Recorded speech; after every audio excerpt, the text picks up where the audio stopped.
Lalpani, consultant interventional cardiologist, BM Birla heart research centre Kolkata.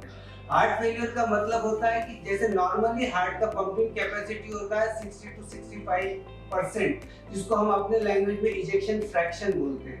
जब ये ejection fraction कम होने लगता है तो उस कंडीशन को हार्ट फेलियर होता है। उसमें मेन सिम्टम्स होता है सांस का फूलना।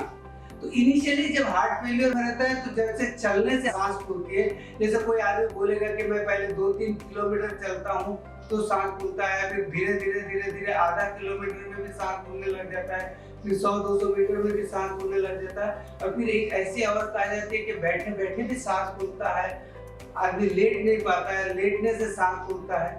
और बाकी जो सिम्टम्स होते हैं जैसे पैल्पिटेशन होता है, धड़कनें तेज हो जाती है, पसीना आने लगता है, लेबर ब्रीथिंग के कारण चेस्ट पेन भी हो सकता है, टायर्डनेस हो जाती है, शरीर में स्वेलिंग आने लग जाती है, फ्लूइड ओवरलोड के कारण वजन बढ़ने लगता है, और अगर जैसे गट में भी कंजेशन हो गया तो एपेटाइट, भूख बंद हो जाती है, बॉवेल हैबिट चेंज हो जाती है।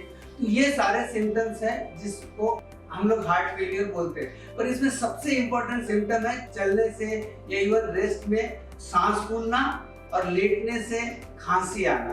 खांसी में कफ निकल भी सकता है, ड्राई कफ भी हो सकता है।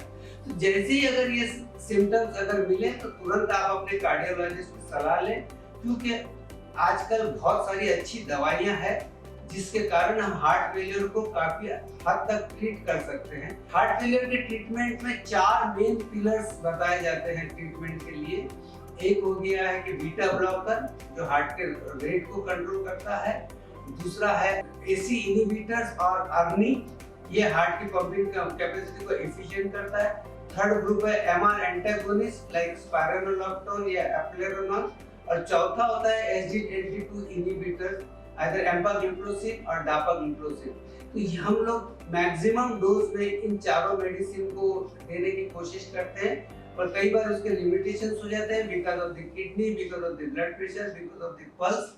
लेकिन हम कोशिश करते हैं कि ये चारों मेडिसिन मरीज को दें ताकि हार्ट फेलियर को काफी समय तक कंट्रोल किया जा सके, पेशेंट का सिम्टम्स कम हो, उसका रिपीटेड हॉस्पिटलाइजेशन कम हो, मॉर्बिडिटी कम हो, और इवन इन मेडिसिन से मॉर्टेलिटी भी कम होती है।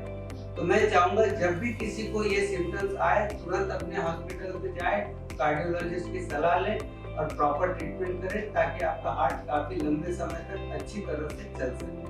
नमस्ते।